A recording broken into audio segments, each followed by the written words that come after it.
हरि ओम। श्री परमात्मे ही नमः। गीता अध्याय तृतीय, श्लोक संख्या 42। इंद्रियाणि प्राण्यावो इंद्रे भये परम मना, मनसस्तु परा बुद्धियो बुद्धे परतस्तु सा। श्री कृष्ण अर्जुन से कहते हैं, हे अर्जुन, इंद्रियाणि प्राण्य, इंद्रियों से क्या है? इंद्रियों से, स्थूल शरीर से जो श्रेष्ठ है, सूक्ष्म शरीर है ना। तो इंद्रियों के स्थूल शरीर से यानी श्रेष्ठ, बलवान और सूक्ष्म कहते हैं इंद्रियों से पर परे मन, और मन से परे बुद्धि, और बुद्धि से अत्यंत परे वो आत्मा होती है। यानी कि स्थूल शरीर से क्या है? सूक्ष्म इंद्रियां हैं। स्थूल शरीर क्या है? 5 तत्वों का पंचीकृत शरीर, जिसमें मन, बुद्धि, अहंकार और चित्त और 5 प्राण, इस प्रकार ये सारा स्थूल शरीर है। स्थूल शरीर से कहते हैं श्रेष्ठ जो है वो सूक्ष्म शरीर है। सूक्ष्म शरीर में क्या आ जाता है? मन, बुद्धि, अहंकार, चित्त, और मनो में कोश आ जाता है, विज्ञान में कोश आता है, और प्राण में कोश आता है। ये 3 कोश जो होते हैं हमारे स्थूल शरीर के अंदर होते हैं। और स्थूल शरीर क्या है? जो आकार है, जो हमें दिख रहा है। इसलिए स्थूल शरीर को क्या कह दिया? जो दिखने वाला है, जिसको हम स्पर्श करके अनुभव कर सकते हैं। परंतु स्थूल शरीर जो है वो सूक्ष्म शरीर है, वो हमारे अंदर का है, उसको देखा नहीं जा सकता, उसको स्पर्श नहीं किया जा सकता, इसलिए वो सूक्ष्म कहलाता है। किससे? इंद्रियाणियों से, सभी इंद्रियों से। ये जो मन है वो सूक्ष्म है। स्थूल शरीर से सूक्ष्म इंद्रियां, ज्ञान इंद्रियां, कर्म इंद्रियां, ज्ञान इंद्रियां जो है स्थूल शरीर से सूक्ष्म है, और मन उससे भी ज्यादा सूक्ष्म है। ठीक है, तो आगे हम चलते। इंद्रियाणी प्राणुवे इंद्रिय भे मना परम मना।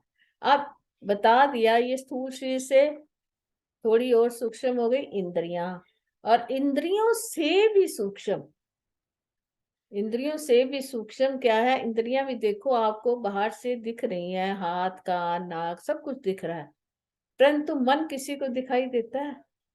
स्थूल शरीर से सूक्ष्म हो गई इंद्रियां, इंद्रियों से भी सूक्ष्म हो गया मन। मन आ गया ना फिर। अंतःकरण सबसे पहले मन ही है। मन क्या करता है? इंद्रियां क्या करती हैं? अपने विषयों का अंतःकरण करती हैं, और मन क्या करता है? उन विषयों के पीछे चलना शुरू हो जाता है। मन से ही विषय जागृत होते हैं, और विषयों से ही मन उत्साहित हो जाता है। यानी दोनों चलते ही रहते हैं, कभी मन कभी इंद्रियां। तो मन क्या है? इंद्रियों से परे है। मन क्या हो गया? ये 5 ज्ञान इंद्रियों से परे क्या है? मन। शरीर से परे इंद्रियां हैं, इंद्रियां से परे मैंने मन है, और मन से परे क्या है? बुद्धि। मन सुस्तु परा बुद्धियो। अब मन तो संकल्प विकल्प करता रहा, अब उससे परे है। मैंने कहा मैं ये करूंगी, मैं वो करूंगी। देखो मैंने सोचा आज मैं सत्संग करूंगी। सोचा किसने? मैंने देखा सर्वप्रथम, मैंने देखा मेरे सामने कोई मंदिर जा रहा है, तो मेरे मन में आ गया, है ना। पहले किस में आया? इंद्रिय में आया। इंद्रिय आया ना, आंख इंद्रिय ने देखा किसी को, कोई सत्संग में जा रहा है या मंदिर जा रहा है। जैसे ही मैंने देखा मैं अंदर आ गई, तो मेरे मन में आया कि मैं भी मंदिर चलूं। अब मैंने मंदिर जाना था, तो मेरे मन में विचार आया, मैंने विचार को भी लेकर बैठी हूँ, जाऊं या ना जाऊं। तो एकदम विचार आया, छोड़ो घर पर हमने क्या करना है, चलो मंदिर ही चलते हैं। तो बुद्धि क्या होगी? मन तो पहले आया ना, बुद्धि उससे ज्यादा सूक्ष्म होगी, उसने निर्णय ले लिया एकदम। क्योंकि बुद्धि जो होती है निर्णय लेती है। और ये हो गया सूक्ष्म शरीर। बुद्धि ने, मन और बुद्धि क्या हो गया, हमारा सूक्ष्म शरीर है।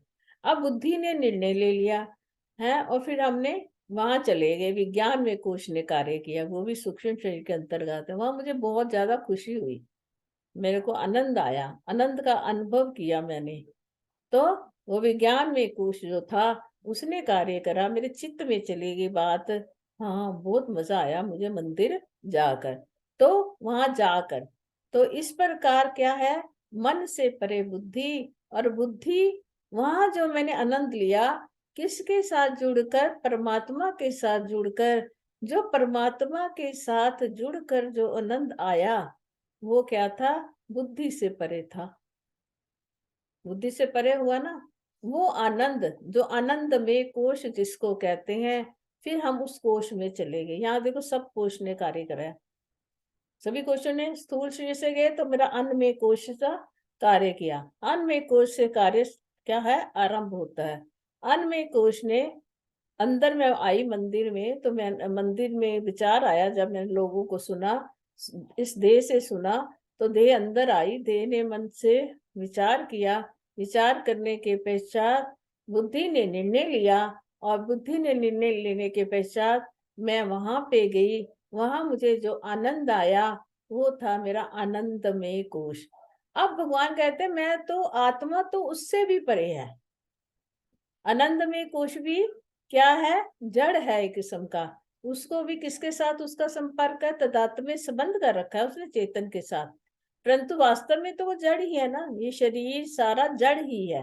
तो उसने क्या किया, संबंध है, तो इसके संबंध के करने के साथ अनंत में कोश से जो सबसे ऊपर है, वो मेरा परम पिता परमात्मा, उसके साथ जुड़ना मेरा कर्तव्य होता है। अर्जुन को भगवान ये समझा रहे हैं, अर्जुन, इस प्रकार जो हमारा शरीर है वो कार्य करता है, और किस प्रकार, कौन सा सूक्ष्म दृष्टि से और कौन सा स्थूल दृष्टि से कार्य होता है, इसी को समझाते हैं श्री कृष्ण। हरि ओम तत्सत।